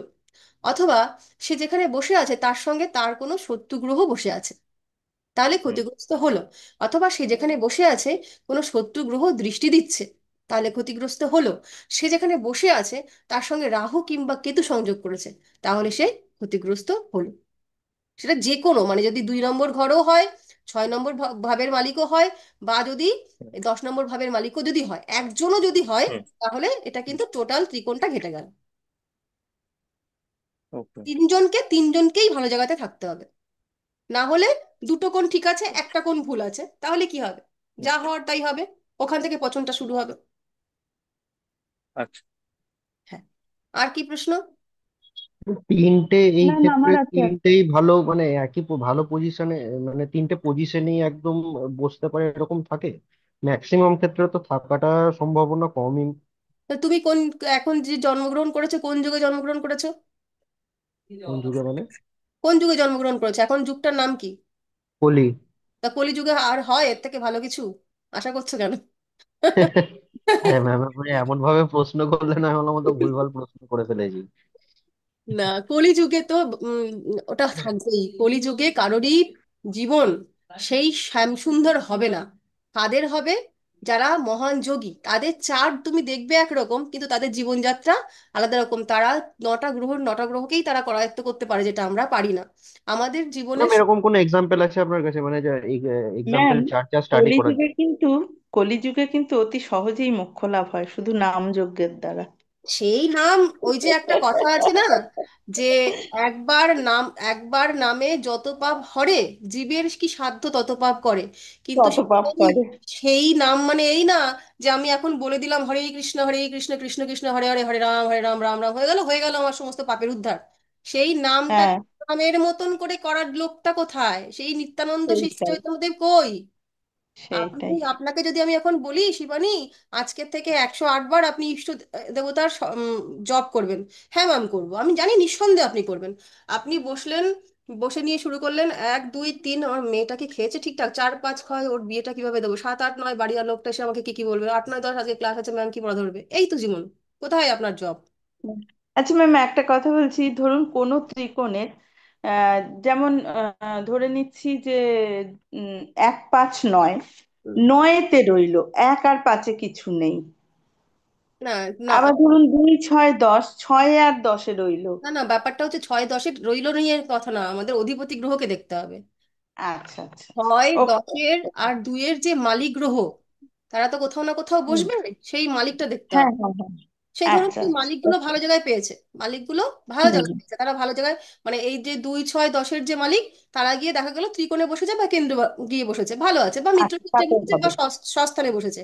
কিন্তু দেখা গেল হুম ভাবে গিয়ে কোনো রকম খারাপ সংযোগ হয়ে গেল, অর্থাৎ ভাবে সে একটা শত্রু গ্রহ নিয়ে বসে আছে, বা কোনো নাশপতি অর্থাৎ 6 8 12 পতি চলে এসেছে, বা রাহু কেতু আছে, এটা তো আসবে, এটা তো থাকবে। হুম যদি সেটা চলে আসে তাহলে যে ভাবটায় বসলো, অর্থাৎ ধরুন এই যে 2 6 10, তাহলে ধরা গেল দুইয়ে ভালো পাচ্ছে, কিন্তু 6 নম্বরে এসে গিয়ে সে হচ্ছে খারাপ কানেকশন পেয়েছে। তাহলে 6 নম্বরের থেকে যে সমস্ত ভালো বিচার আমরা গুলো পেয়ে থাকি, ধরুন 6 নম্বর থেকে আমরা দেখি কি চাকরি বাকরির জায়গাটা দেখি, তো ওই জায়গা দিয়ে সমস্যা তার আসবে। ঠিক আছে? হুম হুম হুম। ম্যাম, আমার একটা প্রশ্ন আছে, সবার শেষে জিজ্ঞেস করছি। হ্যাঁ বলো। আপনি বললেন যে 12th হাউসে কেতু জুপিটার আর স্যাটার্ন বসলে মানে তার ধীরে ধীরে মোক্ষ প্রাপ্তি ঘটে, কিন্তু যদি সেটা 12th-এ না বসে 8th হাউসে বসে, সেই ক্ষেত্রে কি হবে না মোক্ষ না না প্রাপ্তিটা? না না না না, আমাদের মুখ্য লাভটা বিচারই আচ্ছা, হয় 12 নম্বর ভাব থেকে, আর এইটার সাথে 8th-এ তাহলে বসলে কি হবে? এইটা মৃত্যু। এই থেকে বিচার করা হয় তোমার মৃত্যুটা কিভাবে হবে।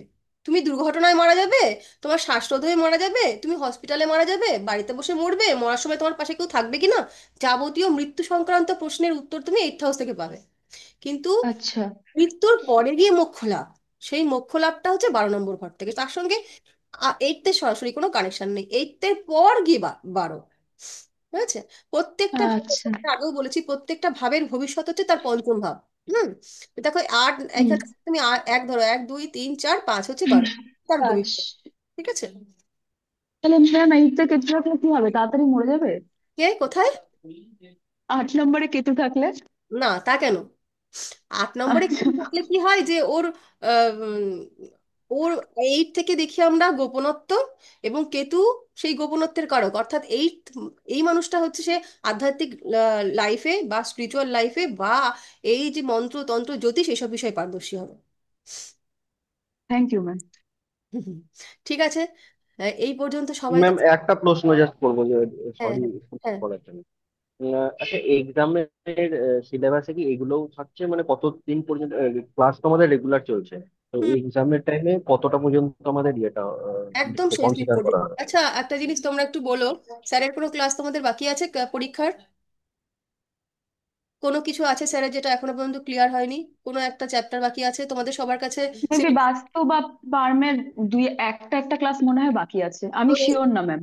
ওইটা একটু দেখে, তোমরা সবাই মিলে একটু হুম। দেখো, দেখে তোমরা গ্রুপেতে ওই পার্টিকুলার ক্লাসগুলো উল্লেখ করো, করে স্যারকে হচ্ছে মেনশন করে দাও, হ্যাঁ? ওটা দরকার আছে, নাহলে তোমাদের তো 28 তারিখে পরীক্ষা, মানে আর মাঝখানে 2খানা সপ্তাহ আছে। তো তার মধ্যে তো সেটাকে কমপ্লিট করতে হবে। একটা ক্লাস আমি স্যারকে দিয়ে দেবো সামনের সপ্তাহে, ওই দিন তোমরা হচ্ছে দুটো ক্লাস করিয়ে নেবে স্যারকে দিয়ে, ঠিক আছে? ঠিক আছে। আমাদের সিলেবাসের বৈদিক জ্যোতিষের মোটামুটি 99% ক্লিয়ার হয়ে গেছে। একটা ক্লাস কি দুটো ক্লাস বাকি আছে, যে দুটো ওই আগামী 2 সপ্তাহের মধ্যে হয়ে যাবে। তো যেহেতু কি বাকি ম্যাম আছে ম্যাম আপনি আর বই আমাদের? লেখেন না কেন? হ্যাঁ, বই লেখেন না কেন? কি লিখবো? আমাদের হেল্প হয়ে যায়। বই বই। আচ্ছা, তুমি যখন ইচ্ছা প্রকাশ করেছো, তোমার ইচ্ছা প্রকাশের সঙ্গে যখন সেজন অর্থাৎ ইউনিভার্স ইচ্ছা মিলিয়ে দেবে, তখন লিখবো।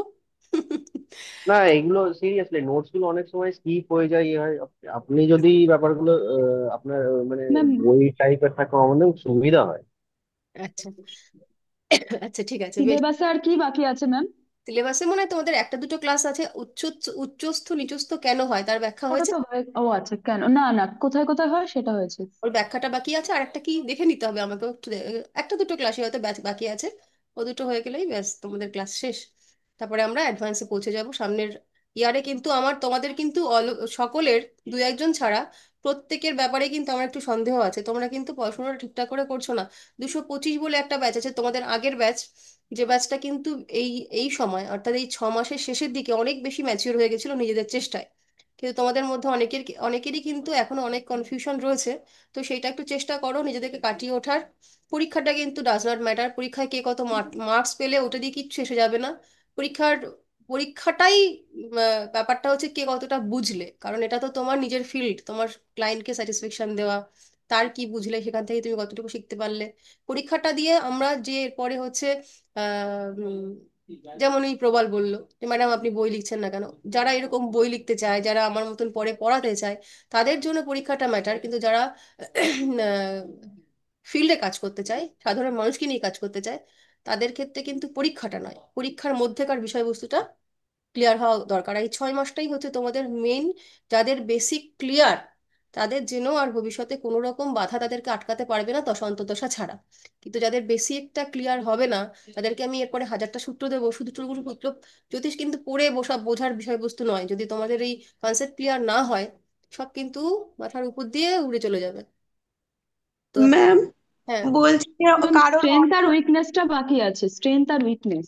হ্যাঁ, স্ট্রেংথ আর উইকনেস, তাছাড়া সবই হয়ে গেছে। বেশ, স্ট্রেংথ আর উইকনেসটা পড়িয়ে দেবো, তাহলে হয়ে যায়।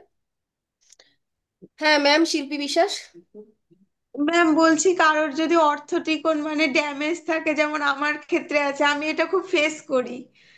মানে কেউ এসে 2 ঘন্টা ধরে দেখে যায়, দিয়ে সবকিছু জিজ্ঞাসা করে, মানে আমি ট্যারোট কার্ড রিডিং করি, তাহলে সেখানে 20 টাকা বা 50 টাকা দিয়ে চলে যায়। আচ্ছা, তার জন্য করতে হবে, যে ব্যক্তি দেখো জীবনে না, হ্যাঁ, না বলতে পারাটা ভীষণ বড় একটা গুণ। সেটা সকলের হয় না, আমারও হয় না, তোমাদের মধ্যে বেশিরভাগ মানুষেরই হয় না। কিন্তু সময় তোমাদের শিখিয়ে দেবে। যারা পারছো না তারা আয়নার সামনে দাঁড়িয়ে দাঁড়িয়ে না বলা শেখো। আর বলে দেবে যে ব্যক্তি যখনই, এবং এটা সত্য কথা, যে ব্যক্তি যখন তোমার কাছ থেকে অ্যাস্ট্রো রিলেটেড, হোক, ট্যারো হোক, বা তোমার ওই যারা নিউমারোলজি করছো, যারা বাস্তু করছো, যারা এই বৈদিক জ্যোতিষ করছো, যে যা করছো, যারা এঞ্জেল করছো, হোয়াট এভার, সে তারা, তাদেরকে বলে দেবে যে আমরা এটা অষ্টমের ঘর থেকে করি। হুম? আচ্ছা, আমার অষ্টম, আপনার অষ্টম, আর আমি, লগ্ন থেকে আমার অষ্টমে রয়েছে। দাঁড়া ওটা তোমাকে বলছি না, তাকে বলবে যে আপনাকে আমি জ্যোতিষ সংক্রান্ত আলোচনা দিচ্ছি, মানে আপনার অষ্টম। আর আমি আপনাকে যদি সেটা বিনি পয়সায় দিই, সেটা হয়ে যাবে আমার দান, অর্থাৎ আমার দ্বাদশ। এই দ্বাদশ আর অষ্টম যদি একসঙ্গে সংযোগ তৈরি করে, দুজনের জন্যই খুবই ক্ষতিগ্রস্ত। আমি তো পদ্ধতি জানি, আমি নিজেকে কাটিয়ে নেবো, আপনি তো পারবেন না। সুতরাং বিনা পয়সায় কোনো রকম অষ্টমের আলোচনা নয়। যদি দিতে হয় আসুন, না হলে নয়, সুন্দরভাবে হাসি মুখে বলে দেবে। তুমি যদি 5 জনকে না দেখো, তোমার তো কোনো ক্ষতি নেই, কিন্তু দেখলে পারিশ্রমিক দিয়ে দেখতে হবে। এটা 2 বার 4 বার প্র্যাকটিস করো, ঠিক পেরে যাবে। আমরাও আমি এটা ঠিক করা যায় না, মানে যে মানে এই ত্রিকোণটা ড্যামেজ থাকলে কি আমি কোনোদিন ইনকাম করতে পারবো না? অবভিয়াসলি পারবে। তোমার পার্সোনাল চার্ট দেখে এইটার গার্ড নিয়ে নাও, কেন তোমার বাধা আসছে তোমার প্রাপ্তিতে, সেইটার জন্য নিশ্চয়ই আর কোনো ম্যাম বলেছেন তো করণের অধিপতির ছবি লাগিয়ে দিতে, আমি লাগিয়ে দিয়েছি। হ্যাঁ, আমার গুরুদেবের ছবি ছিল ওপরে, ঠাকুর আর মায়ের ছবির নিচে আমি একটা গরুর ছবি মানে কামধেনুর এর ছবি মধ্যে লাগিয়ে দিয়েছি। আমাদের ক্লাসেরই ম্যাম আমার একজন, একটা প্রশ্ন আছে, খুব খুব চাপের। সেটা হচ্ছে, আমি তো সবারটা ফ্রিতে করি নিজের প্র্যাকটিসের জন্য, আমার ঠিক কালে 8 12 দুটোই যাবে। একদম তাহলে কি করবো ম্যাম? আমি তো প্র্যাকটিস করার জন্য সবার কাছ থেকে ডিটেলস এক নিই, টাকা দিয়ে আমি অন্তত নিজে নেবে, নিজে এক দেখে দেখে টাকা বলি। অন্তত নেবে, এক আচ্ছা। টাকা অন্তত নেবে, বলবে ফ্রিতে হয় না। না না, আমি তো নিজেই বলি আমি ফ্রিতে করব। না না না, তুমি বলবে 1 টাকা অন্তত দেবে, এই দক্ষিণাটা দেওয়া দরকার, না হলে আমাদের দুজনের জন্যই সমস্যা। ওহো। কারোরটাই ফ্রিতে করবে না, এটা হচ্ছে ব্যাপার। আর কি যেন একটা বলছিলাম, ও এর তোমাদের গ্রুপেরই একজন আমাকে এর মধ্যে মেসেজ করেছে যে ম্যাম আপনি যেদিনকে করণ পড়াচ্ছিলেন সেদিনকে আমার পূর্ণ বিশ্বাস হয়নি, তারপর হচ্ছে আমি আমার ওই পার্টিকুলার ছবিটা লাগিয়েছি এবং 1 সপ্তাহের মধ্যে আমার এই এই আমি সমস্যা আমি হয়ে গেছে। বলেছি। ও ওই পল্লবী কি ওটা? আমি আমার আমি যেন মনে প্রকৃতি হলো প্রকৃতি। ও প্রকৃতি, প্রকৃতি, সরি। হ্যাঁ হ্যাঁ, আমার জন্য ওই মেসেজটা দেখেই মনে হলো এটা প্রকৃতিই করেছে। বেশ। হ্যাঁ, আরে সিরিয়াসলি মানে এত ফল পেয়েছি আমি, মানে কি বলবো, আমার কোনো ধারণাই ছিল না এটা হতে পারে, সিরিয়াসলি। আচ্ছা, তো ঠিক আছে, এবার আমরা এটা যেহেতু আর রেকর্ড হচ্ছে, রেকর্ড হচ্ছে, হ্যাঁ, তো Right, right.